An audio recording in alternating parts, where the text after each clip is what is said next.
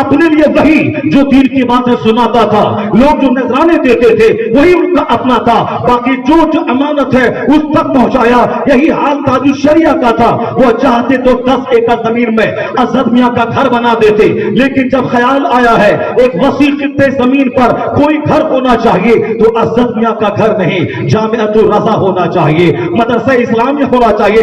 100 بیگھہ زمین خرید کر جامعۃ الرضا بنایا. اگر اسد کا گھر بناتا تو دنیا کہتی نذرانے کا غلط استعمال ہوا ہے, لیکن جامعۃ الرضا جب 100 بیگھہ زمین پہ انہوں نے تعمیر کی, دنیا دنگ رہ گئی. اگر اپنا بیٹے کا گھر بناتا صرف بیٹا عیش کرتا, لیکن 100 بیگھہ میں مدرسہ رسول قائم کر کے قیامت تک کے مسلمانوں کے بیٹوں کا گھر بنا دیا, علم و فن کا مرکز بنا دیا.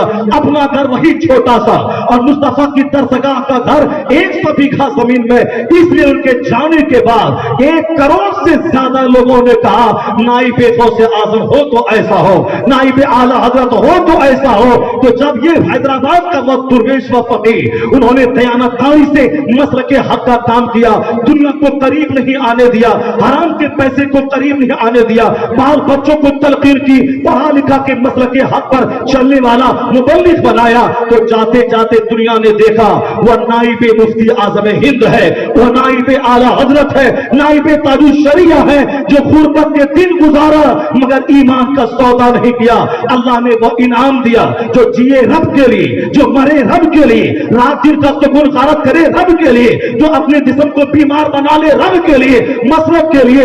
اب اسے تنہا نہیں چھوڑا جائے گا. اسے حیدرآباد سے اٹھایا, شہرت کے آسمان پہ پہنچایا کہ دبئی میں ان کا نام, قطر میں ان کا نام, بنگلہ دیش میں ان کا نام, پاکستان میں ان کا نام. اگر کوئی دولت مند ہوتا ان کے رشتہ دار بھی نہیں جان پاتے, مگر یہ مصطفیٰ کے دین کا خادم, غوث اعظم کے مسلک کا خادم, اعلیٰ حضرت کے مسلک کا خادم, سب کچھ لٹا کے ایمان بچا کر جب دین کا کام کیا ہے, اللہ نے حیدرآباد سے اٹھا کر کروڑوں دلوں میں ان کی محبت عطا فرما دیا. A man who dedicates his life for the sake of Allah, جو اپنا جیون اللہ کے لیے سمرپیت کر دیتا ہے, اللہ تعالیٰ اسے مقبولیت دیتا ہے, اللہ تعالیٰ اسے عزت دیتا ہے, اللہ تعالیٰ اسے شہرت دیتا ہے. زندگی میں تو زندگی میں, مرنے کے بعد ان کی سچی مقبولیت کا پتہ چلتا ہے.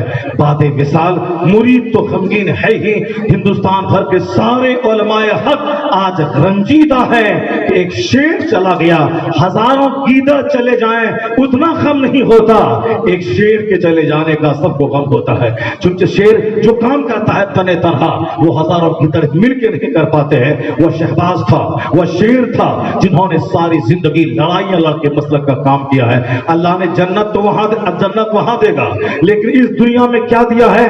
اس دنیا میں مقبولیت دی ہے, اس دنیا میں شہرت دیا ہے, اس دنیا میں عزت دی ہے, اس دنیا میں کروڑوں دلوں کی دھڑکن اس کے نام کو بنا دیا ہے. اسے سارے لوگ الگ الگ کام کے لیے پیدا ہوئے, اور شہباز دکن مسلک اعلیٰ حضرت کے کام کے لیے پیدا ہوا. اس کا ایک ہی چھوٹا سا انٹروڈکشن ہے کہ دوسرے لوگ اپنا کام کریں, کوئی صاحب سیاست کریں, کوئی قیادت کریں, کوئی دلی میں پارلیمنٹ آفس میں جا کے بیٹھ جائیں, کنہیں کا دادا دلی میں جا کے بیٹھا, کسی کا باپ دلی میں جا کے بیٹھا, وہ اپنا کام کرے. لیکن شہباز دکن کا انٹروڈکشن جب کرنا پڑے گا تو لوگ آنے والے دن میں یہی کہیں گے کہ اویس رضا قادری آج مسلک اعلیٰ حضرت کا کام کر رہے ہیں, کل ان کے باپ نے بھی ساری زندگی مسلک کا کام کیا تھا.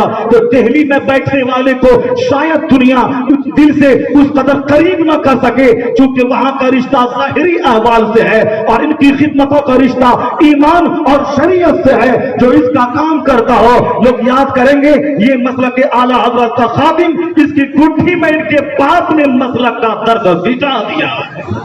یعنی خاندان کی شہرت, اولاد کی شہرت, اور کسی ورگ وشیش کی شہرت, مذہب اسلام کی وجہ سے جس کی شہرت ہو جائے, شریعت وطارہ کی وجہ سے جس کی شہرت ہو جائے, اس شہرت میں اسٹیبلٹی ہوتی ہے, اس میں پرماننس ہوتا ہے, اس میں دوام ہوتا ہے.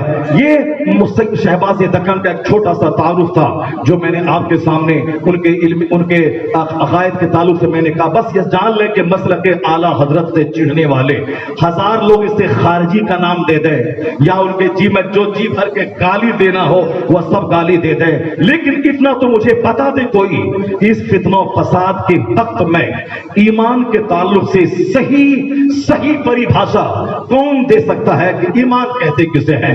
اگر کوئی بولے کہ اللہ کو مان لینے کا نام ایمان ہے تو میں کہوں گا کہ رسول پاک کے بارے میں اس کا کیا عقیدہ ہے؟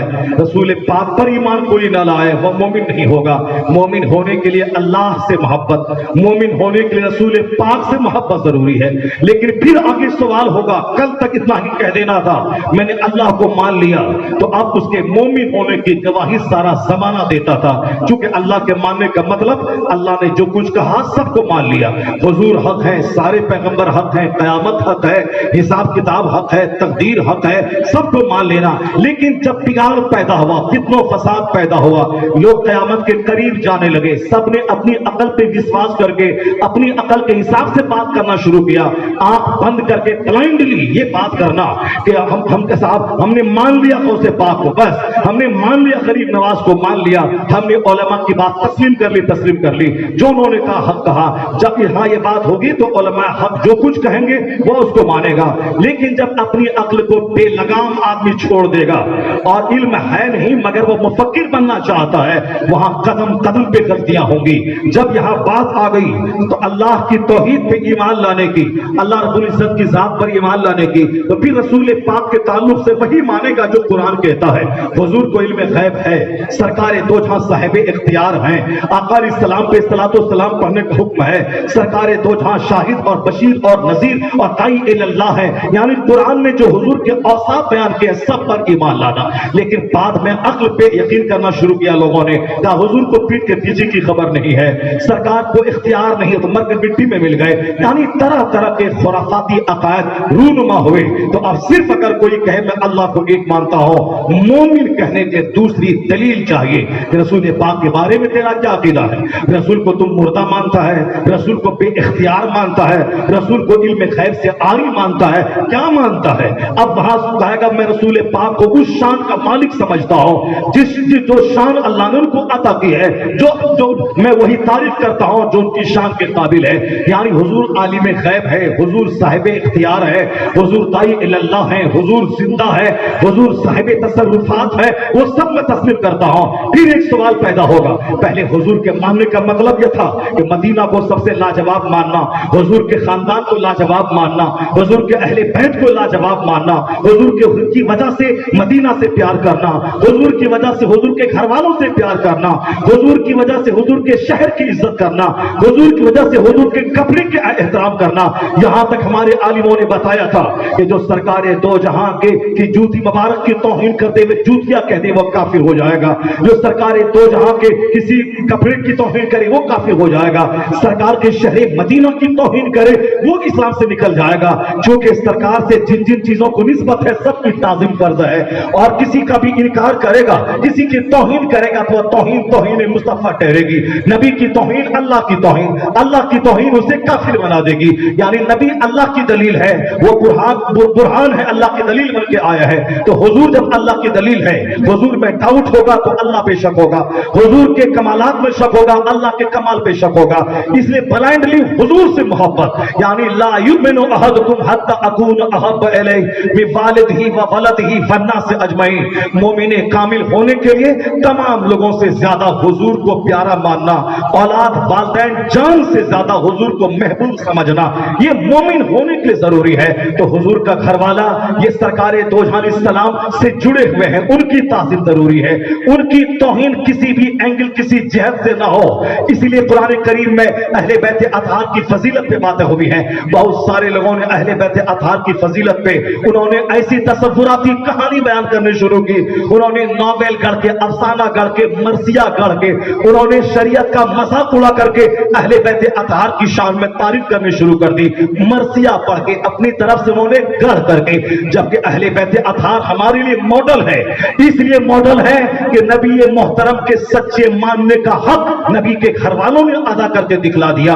حضور کے گھر میں کچھ بھی نہیں ہے مگر صبر کا یہ عالم ہے کہ چہرے پہ مسکراہٹ ہے، حضور کے پیٹ پہ پتھر بند ہے، دو مہینے تک سرکار کے چولہے میں آگ ہی سلگی ہے مگر زبان پہ شکوہ نہیں ہے، حضور کا اپنا بیٹا انتقال کر گیا، آپ کی گود میں ان کی لاش ہے، مگر آپ کہتے ہیں کہ میری آنکھ آنسو بہاتی ہے، میرا دل مغموم ہے، انی لفراقک لمحزون، اے ابراہیم میں تیری جدائی پہ مغموم ہوں، وتبکی عینی، میری آنکھ رو رہی ہے، مگر میں زبان سے ایسا کچھ نہیں کہوں گا جو میرے رب کو ناپسند ہو، یعنی میں رب کے فیصلے پر راضی ہوں۔ یہ ہے مصطفیٰ کا اپنا بیٹا انتقال کر گیا، حضور نے کیا کہا میں رب کے فیصلے پہ راضی ہوں۔ سرکار کی بیٹی زینب جو سرکار کی 4 بیٹیوں میں سے ایک بیٹی تھی، وہ بیٹی زینب کا بیٹا وہ حالت نزا میں تھا، انہوں نے خبر بھیجا کہ ابا حضور کو خبر کر دیں کہ بچہ حالت نزا میں وہ دیکھ جائے، حضور نے کہلا بھیجا جاؤ بیٹی سے کہہ دینا صبر کرے، لیکن بیٹی ناز پہ مچل گئی کہ ابا حضور کو آنا ہی آنا ہے۔ سرکار دو جہاں میں چند اصحاب کے ساتھ تشریف لے گئے، جناب زینب نے اپنے بیٹے کو حضور کی گود میں دیا، سرکار کا نواسا ان کے نام کا ناتی ان کی گود میں ہے، حضور کی گود میں بچے نے دم توڑ دیا، آنکھ سے آنسو کے قطرے بہنے لگے۔ صحابہ کرام نے پوچھا حضور آپ بھی روتے ہیں کیا مطلب؟ آپ تو ہمیشہ صبر کا پیغام، شکر کا پیغام دیتے ہیں، ہمیشہ اللہ کی تقدیر پہ راضی رہنے کا پیغام دیتے ہیں، اور آپ کی آنکھ میں آنسو کے قطرے ہیں۔ حضور نے کہا تھا ہاں یہ آنسو رحمت ہے، مگر زبان پہ کوئی شکوہ نہیں ہے کہ اللہ نے ایسا کیوں کیا، اور دل اللہ کے فیصلے پر مطمئن ہے۔ تو یا حضور نے قیامت تک کے غلاموں کو پیغام دیا یہ زندگی میں کوئی چیز ایک حالت پر نہیں رہتی ہے، نہ صبح رہتی ہے، نہ دوپہر رہتا ہے، نہ شام رہتی ہے، نہ رات رہتی ہے، نہ دن رہتا ہے، نہ بچپن ایک حالت پہ رہتا ہے، نہ جوانی ایک حالت پہ رہتی ہے، نہ بڑھاپا ایک حالت پہ رہتا ہے۔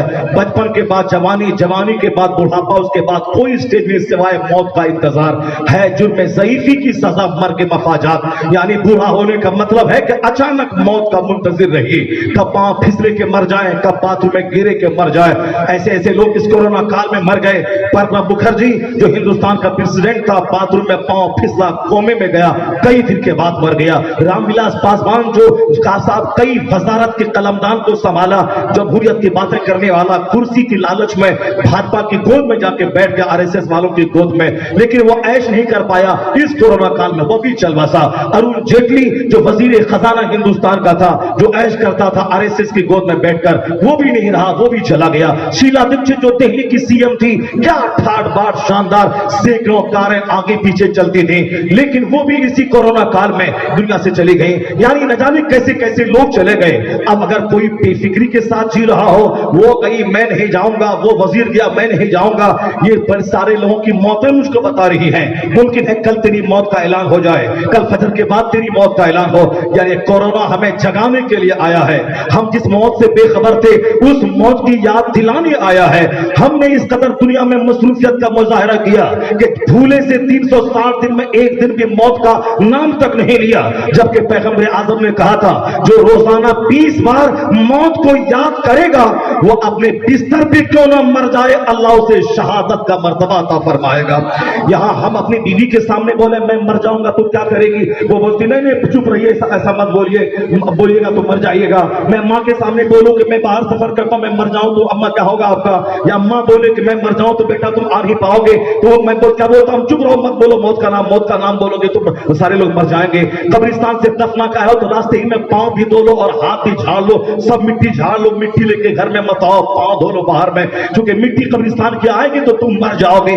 اس قدر ہم نے موت سے ڈرا، میرے بال بچوں نے موت سے ڈرایا کہ قبرستان کی مٹی باہر صاف، ہاتھ کی مٹی باہر صاف، موت کا چرچا گھر میں نہ کرو۔ مگر حضور نے کیا کہا جو روزانہ 20 بار موت کو یاد کرے گا وہ بستر پہ ہی کیوں نہ مر جائے اللہ اسے شہادت کا مرتبہ عطا فرمائے گا۔ تو ہم اسی موت کو بھول چکے تھے، کورونا نے اسی موت کو ریمائنڈ کیا ہے۔ جب لاشیں پہلی لہر میں تو مذاق اڑایا تھا، جب سیکنڈ لہر چلی تب لوگوں کو لگا کہ ہاں کورونا ہے۔ جب ان کی نگاہوں کے سامنے لاشیں نکلنے لگی، شمشان گھاٹ میں مردے کو جلائے جانے لگا، قبرستان میں قبروں کی کھودائی کے لیے مزدور نہیں ملنے لگا، تب لوگوں نے کہا کہ نہیں یہ جھوٹ نہیں ہے، یہ مودی جی کی چال نہیں ہے، یہ کورونا حقیقت میں ہے۔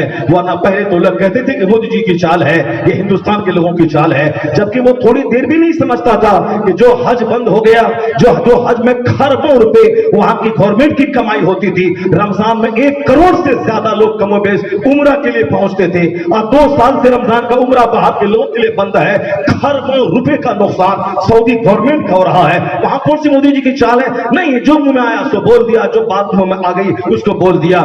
یہ نہیں کہ صاحب وہاں ہو رہا ہے دبئی کے مارکیٹ بند ہے, امریکہ کی سڑکوں پہ ویرانیت کا ماحول طاری ہے. یہ اللہ کی طرف سے سزا ہے. لوگوں نے اپنا گھر سجانا شروع کیا, گاڑیاں سجانا, رات کے 2 بجے تک ٹیلی ویژن دیکھنا, بلو فلمیں دیکھنا, گندی فلمیں دیکھنا, مسجد کا, خانقاہ کا, عالموں کا مذاق اڑانا, سب مست اپنی زندگی میں تھا. کوئی کسی کا پرسان حال نہیں. انجوائے کرنا, ریلیکسیشن, انٹرٹینمنٹ, یہ سارے جملے بڑھ چکے تھے. انٹرٹینمنٹ, ریلیکسیشن, انجوائے کرنا. وہ انجوائے کرنے تھا بینکاک گیا ہے, وہ انجوائے کرنے کے لیے ملیشیا گیا ہے, وہ انجوائے کرنے کے لیے پیرس گیا ہے.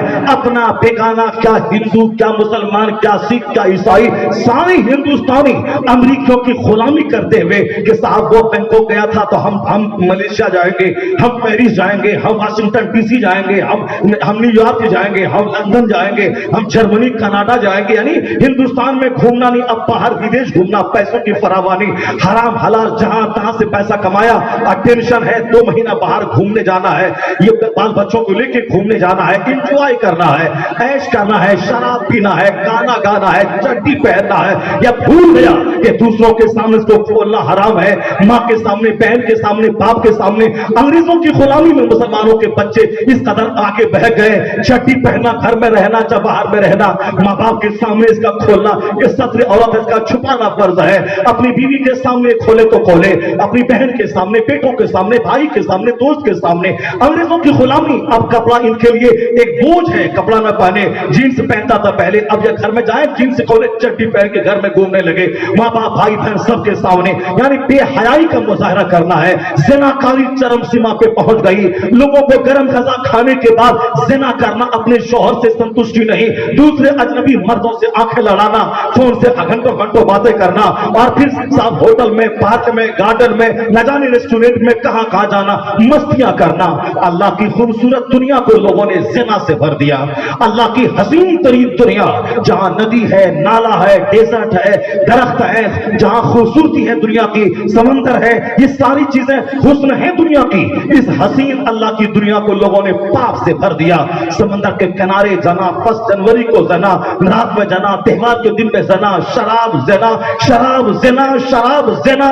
سب نے دنیا کو زناکاری سے, شراب سے بھر دیا. شادی کی پہلی رات لڑکے کے لیے زندگی کی قیمتی رات ہوتی تھی, لیکن آج وہ قیمتی رات نہیں رہی. وہ شادی کی پہلی رات میں کیا ہوگا یہ تو 10 سال پہلے سے ہی اس کا مزہ چک رہا ہے. نہ لڑکی کو لڑکے میں انٹرسٹ ہے, نہ لڑکے کو لڑکی میں انٹرسٹ ہے, کیونکہ وہ بھی یوزڈ ہے, یہ بھی یوزڈ ہے, اس کے بھی 2-4 یار ہیں, اس کے بھی 2-4 یار ہیں. اللہ کی خوبصورت دنیا کو لوگوں نے زنا سے بھر دیا, شراب سے بھر دیا, گالی گلوچ سے بھر دیا, بدتمیزیوں سے بھر دیا, عالموں کی توہین سے بھر دیا, ماں باپ کے مارنے پیٹنے, گھر سے باہر نکالنے سے بھر دیا. وہ ماں باپ جو ہماری بنیاد ہے, وہ ماں باپ جو ہماری ساری کائنات ہے, جس نے سارا سکون غارت کر کے مجھ کو پڑھایا لکھایا. ایک چھوکری کے چکر میں چھوکری ایک بھی 50 مل جاتی, مگر ایک ماں روٹ گئی تو پھر کوئی دوسری ماں نہ ملے گی, ایک باپ روٹے تو کوئی دوسرا باپ نہ ملے گا. مگر میں نے اس چھوکری کے چکر میں حیدرآباد چھوڑ کے بمبئی کو مسکن بنا لیا. ماں چھوٹے, باپ چھوٹے, سب گوارا ہے. ماں باپ عزت کرنے کے قابل تھے, ہم نے اس کا اپمان کیا, اپمانت کر کے اس کے تاپا کے مار دیا. اللہ کی خوبصورت دنیا میں, امریکہ میں ناچ گانا شراب, ہندوستان اس سے پیچھے نہیں رہا, یہاں بھی شراب زنا. چائنا میں لوگوں نے کیا نہیں چھوڑا, سور کھایا, چمگادڑ کھایا, نہ جانے سانپ کھایا, بچھو کھایا, کیا نہیں کھایا. اللہ نے حلال چیزیں دی تھی کھانے کے لیے, حلال چیزیں کھاؤ, کلوا من الطیبات واعملوا الصالحات. اللہ نے کہا تھا پاکیزہ چیزیں کھاؤ, اچھا کام کرو, یہاں بھی چین سے رہو کہ مرنے کے بعد میری جنت میں اس سے بڑی بڑی عمدہ چیزیں ملیں گی. یہاں بھی آرام, وہاں بھی آرام. ہم نے ان باتوں کو چھوڑ دیا. سب کچھ دنیا ہی میں چاہا. لاکا دیندار ہے, پرہیزگار ہے, نہیں شادی کرنی ہے. لاکا شرابی ہے, عیاش ہے, مگر 3 لاکھ مہینہ کماتا ہے, وہ اچھی کار پہ چلتا ہے, بیٹی اسی کو دینا ہے. چاہے بیٹی وہاں کھا کھا کر کے کولیسٹرول کا مریض ہو جائے, شوگر کی مریضہ ہو جائے, ہارٹ کی مریضہ ہو جائے, جو کوئی کام نہیں کرے گی, وہ 10 دوائی لے کے صبح سے شام تک بیٹھے گی. یہ گٹھیا کی دوائی, یہ ہارٹ کی دوائی, یہ شوگر کی دوائی, یہ پریشر کی دوائی, یہ ہیمریج کی دوائی, یہ جوڑوں کے درد کی دوائی, جو ہمیشہ کام کرے گی, جھاڑو لگائے گی, برتن صاف کرے گی, اپنے ہاتھ سے کام کرے گی, اوپر سے نیچے آئے گی, نیچے سے اوپر جائے گی, کپڑے دھوئے گی, شوہر کی خدمت کرے گی. جس کا جسم حرکت میں رہے گا اس کا کولیسٹرول بھی نارمل رہے گا, شوگر بھی نارمل رہے گا. اب جب آرام دہ شوہر مل گیا ہے 10 لاکھ کمانے والا, نوکرانی ہے کپڑا دھونے والی, پوچھا لگانے والی, کھانا بنانے والی, اب یہ کیا کرے گی؟ کھائے گی سوئے گی, کھائے گی سوئے گی, تو وزن اس کا 125 کلو ہو جائے گا. 125 کلو وزن ہوگا تو پھر کیا ہوگا؟ پھر وہ دوائی کھائے گی, ایک بورا دوائی صبح, ایک بورا دوائی شام لے کے بیٹھے گی. پھر اس کے بعد کیا ہوگی؟ زندگی وفا نہیں کرے گی, موت کے منہ میں جائے گی. یعنی چاہے لڑکا دیندار ہے کوئی پرواہ نہیں, مال والا لڑکا چاہیے. ہم نے اللہ کی دنیا کو پاپ سے بھر دیا. حضور نے کہا تھا جس لڑکے کا دین اور اخلاق سے تم راضی ہو اس کو اپنی بیٹی دے دے. اگر تم نے نہیں دیا تو دنیا میں فساد الکبیر, بڑا فساد پیدا ہوگا, دنیا میں زلزلہ پیدا ہوگا. جب لڑکے کی عمر 18 سال ہو جائے شادی دلا دے, لڑکی کی عمر 16 سال سے زیادہ 18 سال ہو شادی دلا دے. لڑکے کی عمر ہو گئی 40 سال, دلہن اسمارٹ ملے گی تب کریں گے.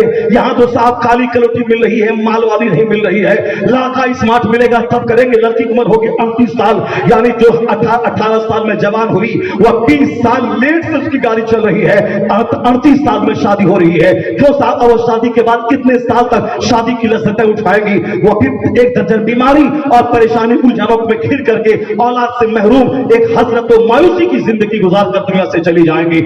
ہم نے اپنے ہاتھوں سے دنیا کے آرام میں آگ لگا دیا, ہم نے قدرت کے قانون کی بغاوت کی. حضور نے کہا تھا, بخاری کی حدیث میں آیا ہے کہ جب اس کا بچہ جوان ہو جائے, شادی میں تاخیر کرے اور وہ بچے کا پاؤں پھسل جائے, زنا کرے, اس زنا میں ماں باپ بھی شریک سمجھے جائیں گے. اس کا جرم کیا ہے؟ شادی میں تاخیر کرنا, شادی میں دیری کرنا. پڑھے گا 30 سال تک, نوکری کرے گا 5 سال, اس کے بعد کما کے گھر بنائے گا تب شادی کروائیں گے. یہ ہو جائے گا 40 سال کا بڈھا ادھے, اب شادی اس کی ہوگی. اولاد نہ ہوئی تو لڑکی میں قصور ہے. اس دنیا کو لوگوں نے جرائم سے بھر دیا, پاپ سے بھر دیا. آج جب کورونا نے ایئرپورٹ کو اجاڑ دیا, ریلوے اسٹیشن کو اجاڑ دیا, بازار کی رونقوں کو چھین لیا, ہر آدمی کے گھر کو ان کے لیے جیل اور قید خانہ بنا دیا. امریکہ کی وہ سڑک جو 24 گھنٹے میں 1 منٹ کے لیے تھی, جس کی رونق پھیکی نہ ہوتی تھی, وہ سڑک کی رونقیں اجڑ گئی. چائنا سے لے کے کینیڈا, امریکہ تک سارا شہر اجڑ گیا. وہ خطرناک لاک ڈاؤن یاد کرے, اللہ رب العزت نے بندوں کی اوقات یاد دلا دی. تم نے میری خوبصورت دنیا میں سوچا کہ جو میں چاہوں گا سو کروں گا, انجوائے, ریلیکس, انٹرٹینمنٹ. اللہ نے گھر کو قید خانہ بنا کر, شہروں کی رونق اجاڑ کر, ان کی نگاہوں کے سامنے لاشوں کے انبار لگا کے بتا دیا کہ بندہ ہو, اوقات میں رہنا, خدا بننے کی کوشش مت کرنا. تمہارے چاہنے سے سب کچھ نہیں ہوتا ہے, وہی ہوتا ہے جو منظور خدا ہوتا ہے. اللہ نے بندوں کو اس کی اوقات یاد دلا دی. یہ کورونا کال, یہ ہمیں زندگی کی سچائی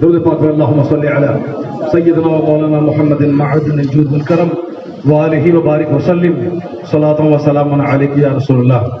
ہمارے مولانا صاحب کہہ رہے تھے کہ وقت کافی ہو گیا, لنگر بھی ہے, اور لنگر شہباز دکن ہے. ماشاءاللہ لنگر شہباز دکن ہے. جب شہباز دکن اس زمین پہ تھے بقید حیات, تو پھر وہ جہاں آتے تھے تو لنگر غوث اعظم, لنگر غوثیہ چلتا تھا. اب وہ غوث کا شیدائی دنیا سے گئے ہیں, تو غوث اعظم نے کہا کہ میرا لنگر کرنے والا, بانٹنے والا, اب تمہارے نام کا لنگر چلے گا. اب لنگر شہباز دکن چلے گا, مگر وہ لنگر کوئی لے کے بھاگے گا نہیں, آپ کھائیں گے ضرور. بس تھوڑی دیر مجھ کو بھی آپ سن لیں اور تھوڑی دیر برداشت کر لیں. وہ لوگ کہتے تھے حضرت آپ بھی, آپ تھوڑا کمزور ہو گئے, نڈھال ہو گئے, 2.5-3 گھنٹے خطاب کرنے والے آدمی, تھوڑا کم بولیے. لیکن یہاں کم کہاں بولا جاتا ہے. وہ تو ہمارے مودی جی ہیں, جب وہ پرچہ لے کے پڑھتے ہیں تو حلق سوکھنے لگتا ہے, پانی پینے لگتے ہیں. وہ ظاہر سی بات ہے کہ جو لوگ جھوٹ بولیں گے اور غلط بیانی سے کام لیں گے تو ان کی زبان سوکھے گی, اور پھر وہ 5 منٹ بولنے کے بعد تھک جائیں گے. آج کل تو وہ بابا بن گئے ہیں, وہ لمبی داڑھی ہو گئی ہے, صرف ٹوپی پہننے کی دیری ہے, ٹوپی پہن لیں تو بس کوئی نہیں کہے گا کہ صاحب کیا ہیں. داڑھی دیکھیں کتنی اچھی ہو گئی ہے, اب صرف ایک ٹوپی رہ گئی, بہت ٹوپی سے وہ بھاگتے تھے, داڑھی سے بھاگتے تھے, اب داڑھی تو آگے, ٹوپی کب آئے گی پتہ نہیں, ٹوپی آ گئی تو بس سمجھ لیجیے سب لوگ پھر مولوی ملائم کہتے تھے اور مولوی مودی جی کہنے لگیں گے سب لوگ. یعنی وہ بولے 5 منٹ تو زبان سوکھنے لگے, اور ان کی بولی سے پتہ چلتا تھا کہ اب ان کی زبان سوکھ رہی ہے. الحمدللہ حضور شہباز دکن ایسا زبردست خطیب تھے کہ صاحب 2 گھنٹے خطاب کرتے تھے, اور 2 گھنٹے بولنے کے بعد عام طور پر آواز آدمی کی لگ جاتی ہے اور وہ نعت پڑھنا چاہے تو پڑھ نہیں پائے گا, مگر وہ میرا شہباز ایسا تھا کہ 2 گھنٹے چیخنے کے بعد بھی جب وہ نعت پڑھتے تھے ایسا لگتا تھا کہ ہندوستان کے سارے شاعر ان کے مقتدی ہیں, یہ سب ہو کے امام نظر آ رہے ہیں. کیا آواز کی کھنک اللہ نے عطا کی تھی. آواز لاجواب, خطابت لاجواب, قرات لاجواب, نعت لاجواب, مرکز لاجواب, جنازہ لاجواب, اور دکن کے شہباز کا لنگر لاجواب. اور مجھے امید ہے کہ پہلے لوگ دب دب کے رہتے تھے, لیکن اب ان کے وصال کے بعد سارے مرید فرم میں آ گئے ہیں. ان کا بیٹا بھی اب جذبے سے بھرپور آ گیا ہے کہ میرے آقا کی روح قبر میں تڑپے نہیں کہ میں جو چمن لگا کے گیا ہوں وہ چمن اجڑ رہا ہے. نہیں, مریدوں نے بھی اب ٹھان لیا ہے کہ جب جب لوگوں نے صحابہ کی توہین کی, شہباز دکن بے چین ہو گئے, دلائل کا انبار لگا کے بتا دیا کہ تم غلط ہے اور شریعت کی یہ سچائی ہے. جب جب لوگوں نے حضرت امیر معاویہ رضی اللہ تعالیٰ عنہ کی توہین کی, شہباز دکن کا تیور خطرناک ہو گیا تھا. انہوں نے حدیث کی روشنی میں بتایا تھا کہ امیر معاویہ صحابی رسول ہے, اور کل وعد اللہ الحسنہ, سارے صحابی سے اللہ نے جنت کا وعدہ کر لیا ہے. حضور کے صحابی ہیں امیر معاویہ, حضور کے سالہ ہیں امیر معاویہ, کاتب وحی ہیں امیر معاویہ, مسلمانوں کے ماموں ہیں امیر معاویہ. حضور نے ان کے دعا کی ہے ان کے لیے, اس لیے امیر معاویہ کا بیٹا اگر وہ اہل بیت اطہار کا باغی یا ان کا قاتل ہو, بیٹے کا قصور ہو تو بیٹا جانے, اس کی ذمہ داری باپ پہ کبھی نہ آئے گی. نوح علیہ السلام پیغمبر ہیں, ان کا بیٹا کافر ہو گیا. لوط علیہ السلام پیغمبر ہیں, ان کی بیوی کافرہ ہو گئی. نوح علیہ السلام رسول ہیں, ان کا بیٹا کافر ہو گیا. جب ایک رسول اولو العزم رسول کا بیٹا کافر ہو گیا, ایک صحابی کا بیٹا اگر فاسق ہو جائے تو تعجب کی کوئی بات نہیں. بیٹے کی وجہ سے باپ کو مورد الزام ٹھہرانا یہ کہیں درست نہیں ہے. کل حضور شہباز دکن نے چیخ چلا کے صحابہ کی فضیلت پہ, اہل بیت کی فضیلت پہ خطاب کیا تھا. نبی سے جس کو پیار ہوگا, اہل بیت سے پیار ہوگا, سارے صحابہ سے پیار ہوگا, شیخین کریمین سے پیار ہوگا, قطرین کریمین سے پیار ہوگا, حسنین کریمین سے پیار ہوگا, سارے صحابہ سے پیار ہوگا, اصحاب سے, اہل بیت سے, دونوں سے جس کو پیار ہوگا اسی اہل سنت کا بیڑا پار ہوگا. جو پیغام اعلیٰ حضرت نے دیا تھا اسی پیغام کو شہباز دکن نے عام کیا ہے. امیر معاویہ کی فضیلت پر تاریخ اسلام گواہ ہے, احادیث کے اوراق گواہ ہے, وہ صحابی ہیں اس میں کوئی شک نہیں, اور سارے صحابہ حق پر ہیں. حضور نے فرمایا لا تسبوا اصحابی, میرے صحابہ کو گالی مت دے, میرے صحابہ کو گالی مت دے. تو پھر یہ گالی دینا, ان کی شان گھٹانا یہ کسی طرح اہل سنت کے خلاف نہیں ہے. اس لیے تو میں نے کہا اس دور پرفتن میں ایمان کے لیے اللہ پر یقین کے علاوہ سرکار کی سچی محبت, حضور کی محبت کرنے والا وہ 2 گروپ میں بٹ گیا. ایک نے صحابہ کی توہین کی, اہل بیت سے پیار کیا, ایک نے اہل بیت سے پیار کی توہین کی, صحابہ سے پیار کیا. وہ دونوں کرو راستے سے بھٹک گئے. اہل بیت سے پیار کرنا, صحابہ سے پیار اور تعظیم کرنا یہ مومن بننے کے لیے ضروری ہے. اب اگر دونوں سے کوئی پیار کرے آگے جانے کے بعد پھر وہاں 2 گروہ ہو گئے. ہمارے YouTube چینل حقیقی سنی دلیر قادری کو سبسکرائب کریں اور بیل آئیکن پر کلک کریں.